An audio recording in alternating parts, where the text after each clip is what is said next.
Okay, let's start with the actual sim. Start by dropping down a geometry. I'm gonna call this crowd sim. I'm gonna color it yellow because that is my crowd color. And I'm gonna go in here, I'm gonna drop down a file node, and then I'm gonna point that to a cache I made before. And this cache is just a very simple simulation. It's some Voronoi and some rigid bodies. You see it looks like this. Not amazing, but it's gonna work for this. So the idea is we're gonna have the horses run here, and then they're gonna see, oh no, the ground is breaking, and then gonna try to turn left to get away. But most of them are just gonna fall down the abyss, and then a few of them will survive. So that is the main idea. So let's define the path they're running by dropping down a curve. I have snapping on here. I'm gonna have it start like over here somewhere, and then I'm gonna go to the first frame.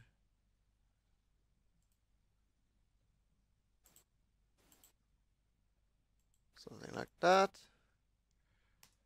And then, yeah, so here are their path. Cool. Oh, I missed the path. Let's just move the environment here.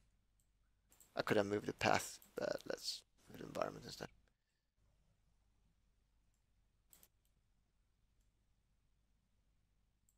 Turn snapping off.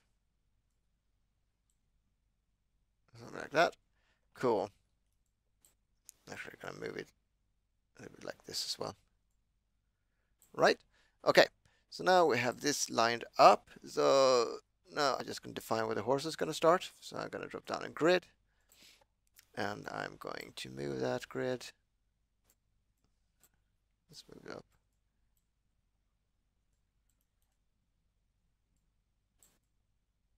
Something like that. And then I'm just going to have it there.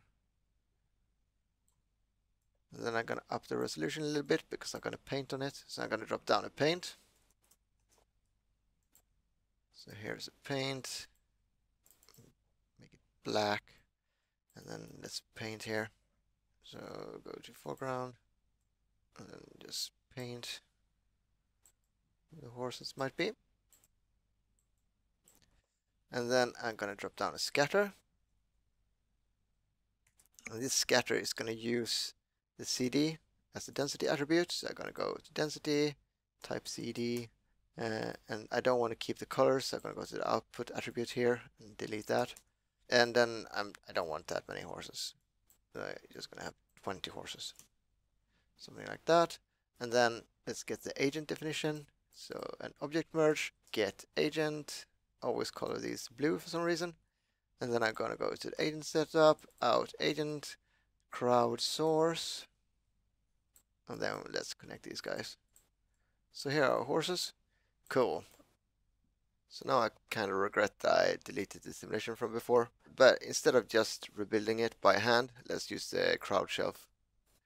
But then I'm going to make a difference. I'm going to move this environment out from here. So I'm going to cut that out.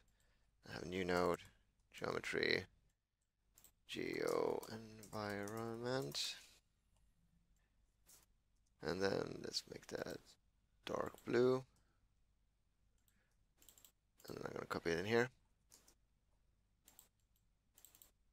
And make it out.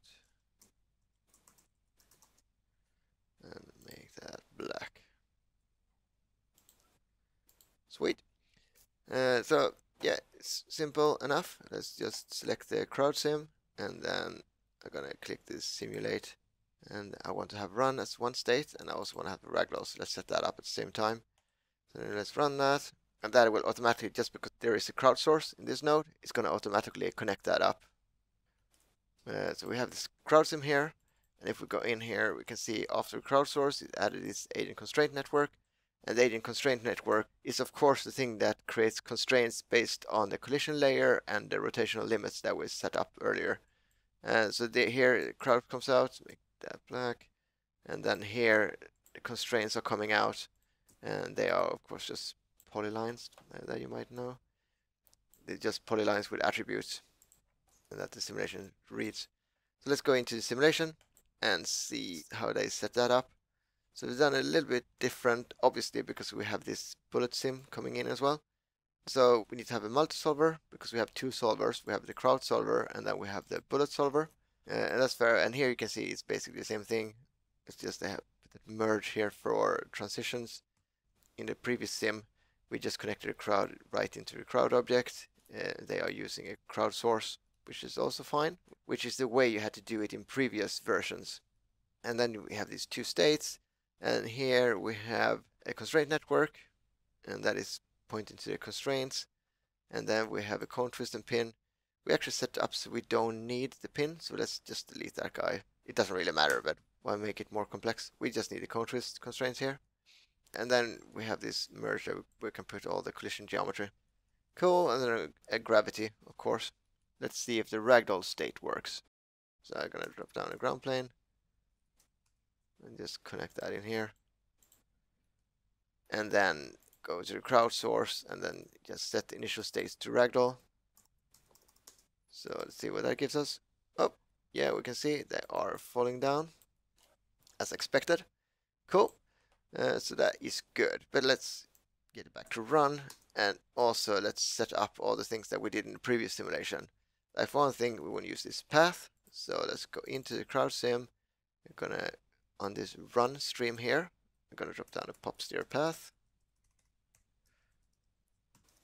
And then let's point to that path that we have in the crowd sim, auth path. And then the next thing we want to do is we want to have the arcing clips. So let's have an arcing layer here. I'm gonna drop that down here, and then they just turn into the left, so let's just have the left one. So left, left. Cool. Another thing, I'm gonna turn off the avoidance. I'm gonna constrain the acceleration to get it less jittery. And also in the crowd objects, I'm gonna point to the clip properties. So let's see, where are the clip properties? In agent setup, properties. Cool. All right, let's see what we have here. We go here. All right, I forgot to change to locomotion. So remove locomotive, variance, initial clip time, random offset. And let's try that again. And now, yeah, it looks cool. And they're turning. We have some intersections, but I don't care about them now. Let's deal with that later. But one thing, I want them to make lean a little bit more, so I'm going to make them more sensitive to the turn. So I'm going to go to this arcing clip, and then in this radius, I'm going to put that to 15. And you can see they are leaning a little bit more. So now we have them running, and they're banking and turning. Cool. Right. So, yeah. Oh, another thing I want to have is that right now they are not terrain projecting to the ground, and I want that. So I'm going to go into this environment, and I don't want them to terrain project when it's crumbling down, because then they're going to be turning into ragdolls, and it's going to confuse the trigger mechanism that we're going to use later. So what I just want to have the environment on the first frame. So I'm going to do a time shift, F start.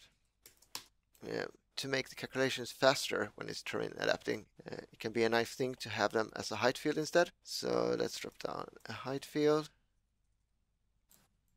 and then now it's going to be really huge. So let's take it down to 105. So now it's kind of covering up this environment, and then I'm going to do a terrain project or a height field project. So I'm going to take this height field, and then I'm going to take it to this ground. And now we have a height field version of it that is going to be much faster to terrain adapt on. I'm going to do out height field, and then I can go into the simulation, into this crowd solver, and then I'm going to go to terrain, enable terrain projection, and I'm going to point to that guy. Out, where is it? Environment, out height field, and here we go. So now we have them terrain projecting, and it's really fast. Cool. That is cool. Right, okay, so this is the basic simulation setup. So the next thing we're going to do is we're going to work on the actual ragdoll simulation.